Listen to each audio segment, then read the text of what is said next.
Hi, my name is Jeff, and I'm just here to tell you a little bit of my story and what brought me here to Revision Church.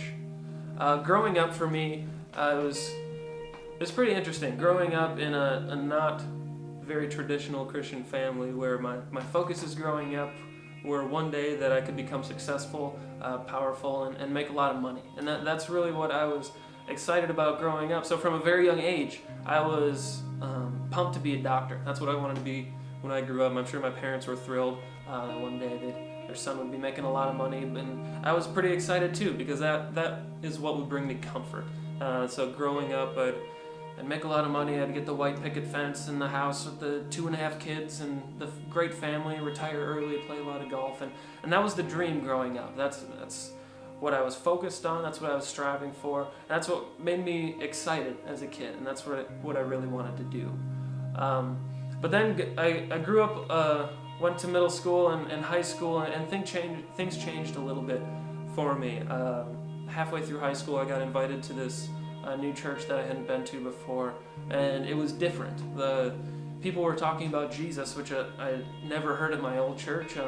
People were excited to be there. There were young people there. There weren't just a bunch of 100-year-old ladies in their nice Sunday best, but it was fun. I was excited to be there, and so I kept going back, and I kept kind of getting to know people in this church and making friends and connected with the youth pastor, who was our pastor Mike back then, and I really heard the gospel for the first time at that church, and it made me excited, and so I gave my life to Jesus at that youth group, and that's what changed my views a little bit.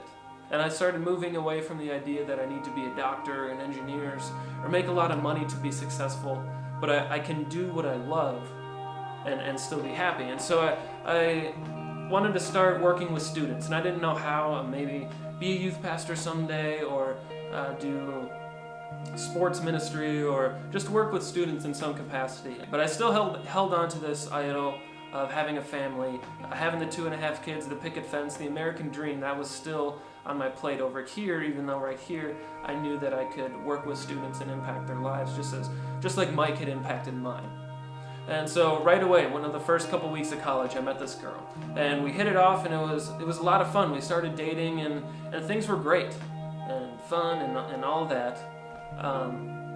But I wouldn't say it was completely authentic. And after about a year and a half or so, we started to hit this kind of rough patch, I guess you'd say. In fact, I remember she even came to me and said, I just don't know. I don't know about us. I don't know about things. I don't know really what I want at this point. But I said, no. I felt like I needed control of this, and I said, no, we can make it work. We can move on from this. This will only make us stronger, and things will be great. And so we tried to push through that for a little bit, and kind of early on in this time period, I guess, I proposed, and we got engaged, and still we kind of reverted back to that kind of lukewarm lull in our relationship, and I just could not wrap my head around it. All I wanted to do was make this work, because I didn't want people to think I was a failure.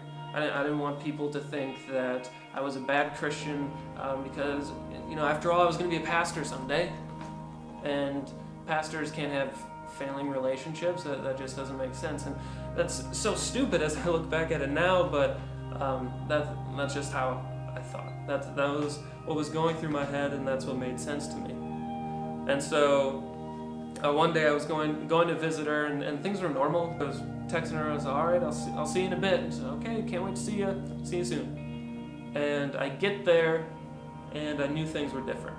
And she sat me down and said, I need to break off her engagement.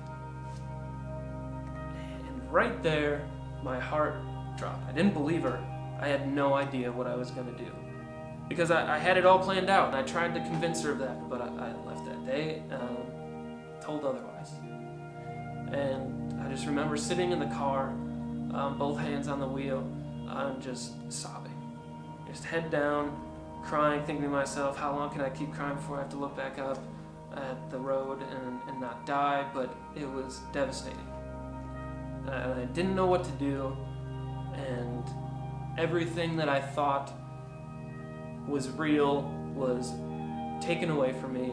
Everything that I had planned out, the rug was taken from under me, and I didn't know what was going to happen. And I just remember crying out to God saying, "What the heck are you doing?"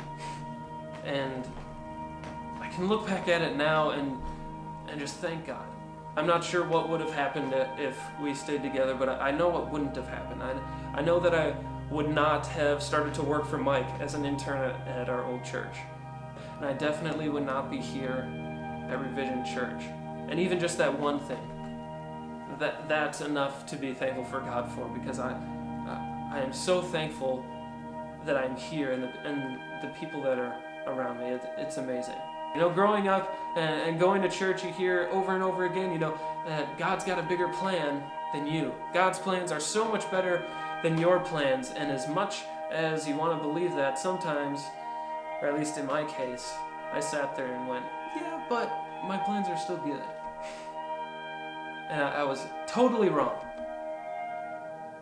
And that doesn't mean that, you know, the relationship wasn't good, and I'm not mad that I had to go through that, but sometimes I wish that light bulb would have clicked a little sooner. You know, praise God that it finally did click. And so I'm sitting in this place where I feel like I have everything figured out, and then everything that I thought I knew was taken away from me. And for the first time, I was able to do this really profound thing, this thing that for some reason I had never thought of, which is to follow God's plan for my life.